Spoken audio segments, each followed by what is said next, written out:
kailan lang ay isang batikang model ang naglabas nito. Talagang nagulat ako, na-surprise ako na wow.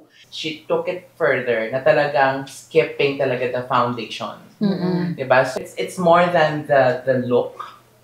It's more of a message na you should be loving yourself more.